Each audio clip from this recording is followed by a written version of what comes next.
Today's lecture is on chapters 16 and chapter 12. We're going to do them in that order instead, because I like to do thermodynamics first and follow that up with kinetics. So, first thing about thermodynamics, we're going to introduce, just put on a more scientific basis what the concepts that you might be thinking about spontaneity.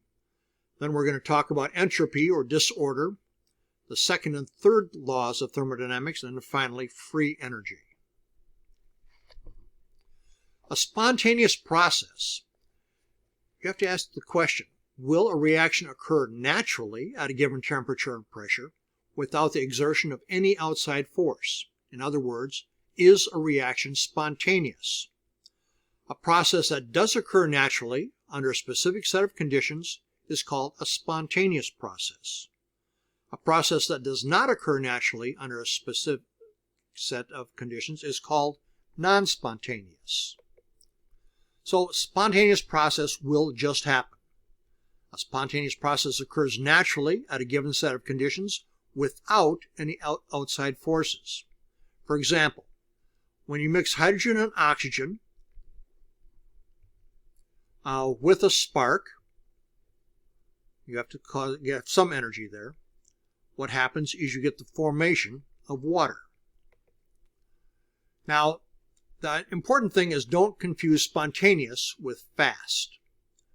The fast will be the second chapter that we'll talk about. How fast something happens is the rate of reaction. That's the kinetics. Okay? So, right here, you have two different materials. You have uranium-238 and you have technetium-99.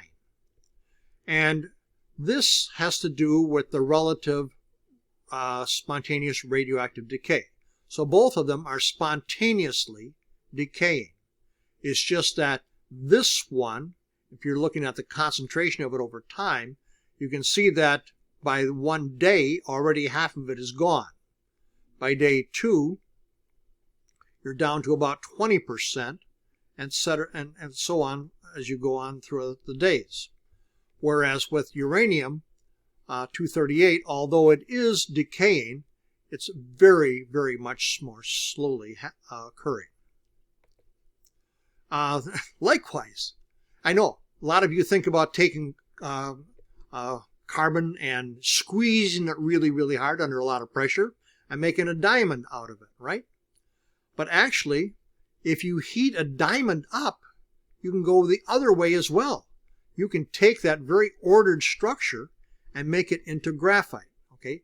Now it does occur at 1,000 to 2,000 degrees Kelvin, so it's not something that's going to happen just every day.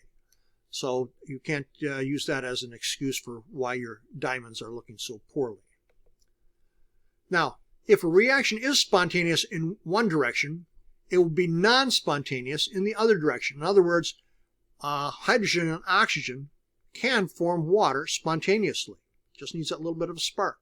However, once you get that water, separating it back into hydrogen and oxygen is non-spontaneous, and it's still possible, but you have to have a lot of energy. You can do some electrolysis in order to have something like that take place. You're going to be putting a lot of energy into that system. Now, many spontaneous processes proceed with a decrease in energy. Recall that exothermic reactions also proceed with a decrease in energy. So, spontaneous reactions are often exothermic, but not always. For example, which is spontaneous at room temperature? In other words, solid H2O going to a liquid or liquid going to a solid. And this is at room temperature, right? So this one right here takes energy to have this happen. Remember, a minus sign means that it's exothermic, gives off. So actually, going from a liquid to a solid, in other words, water melting at room temperature, is an exothermic process. Whereas going from a solid to a liquid, in other words, freezing something is going to give off heat, whereas going from a solid to a liquid, or melting, is going to take on energy. So another way is dispersal of matter. If you open a valve between two prior closed solutions, the gas is going to spontaneously expand to fill both containers. That is, assuming gas is only in one initially. With an ideal gas, this process produces no change in energy. For example, right here, you've got all of your gas molecules in one side right here, and the stopcock closed. You open it up, and it's going to split into these two. And once you have done that, there's no going back to this way over here, is there? You'd have to apply a vacuum or something and suck everything out of there in order to get them over there. So it's not as, that is definitely a non-spontaneous reaction going in this direction. The dispersal of energy. Two objects at different temperatures are placed in contact. Heat spontaneously flows from the hotter object to the colder object, but overall there's no energy change. And this really introduces us to thermodynamics. Thermodynamics is the zeroth law of that. In other words, it's essentially the definition of temperature. When you have two objects at different temperatures that come in contact, heat is going to spontaneously flow from the hot object to the colder object. Some other factors other than energy is important to the spontaneity of a process. It appears that greater, more uniform dispersal of matter and energy can also be the driving force in a spontaneous process. This other factor is entropy. And this introduces us to another concept. Spontaneity is favored by an increase in entropy. In other words, the greater the disorder in a system, the more likely it is to occur. If you have something balanced, knocking that balanced material over is very much favored. In this equation, K is the Boltzmann constant, 1.3 times 10 to the minus 23rd joules per degree Kelvin, and W is the number of microstates possible. Okay? Now the definition of a microstate is a specific configuration of the locations and energies of the particles in a system. The number of microstates possible is given by W equals the number of particles, or the number of boxes, and the N is the number of particles in those boxes. Okay? You can see this on the, if you printed that out down below this, but it doesn't appear on this transparency. And this was developed by people working with these different systems. For example, if you have two boxes and you have two particles, so it would be 2 to the second power. 2 to the second power is 4, right? And these are the 4 possibilities that we have here. One microstate has the 2 particles, both in one side. One has 1 on one side and 1 on the other side. This state right here has the reverse of this one right here. So the red one is over here and the blue one is over here. And this one has both of the particles over on this side.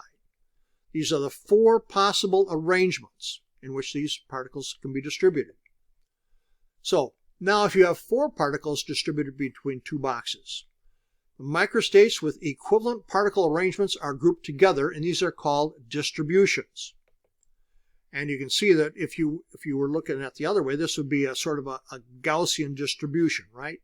You have the 2 extremes, then the other more likely ones. You have this one right here where all 4 are in this box, and you have this one down here, all 4 are in this box. Each of these has 3 in the first box and 1 in the second box. But you can see with the 4 different colors, provided you're not colorblind like I am, you can see the distributions that you have there. Likewise, if you have 2 and 2, you can see that there are 6 possible distributions here. Okay? So there are 5 different distributions. 4 and 1, 3 and 1, 2 and 2, 1 and 3, 1 and 4. So which distribution is most probable? Of course, it's the one with the most possibilities here. It has 6. This is the most probable one. The most probable distribution has the largest number of microstates. So the most probable distribution, therefore, is the one with the greatest entropy. States of high entropy are favored because they are the most probable. So again, the same principle applies to all systems, including those with larger numbers of particles. Instead of just those 4, we've got all these different ones going over to this one right here. This is much more likely than this one right here. The most probable state will be the one in which the particles are evenly distributed between the different containers.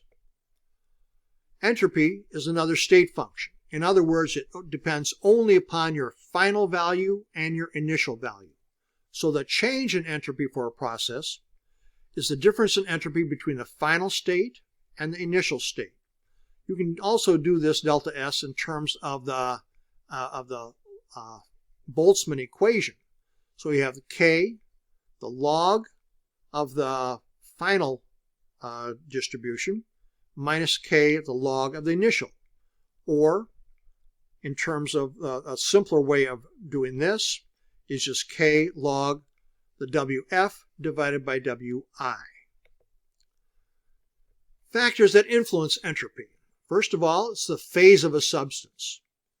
Gases are more likely to have a higher degree of entropy than a liquid, and a liquid has a higher degree of entropy than a solid.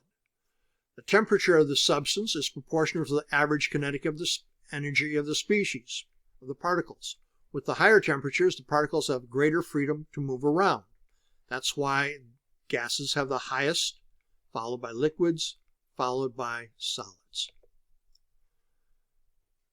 This shows the microstate described in terms of flow of heat from objects, hot objects to cold objects.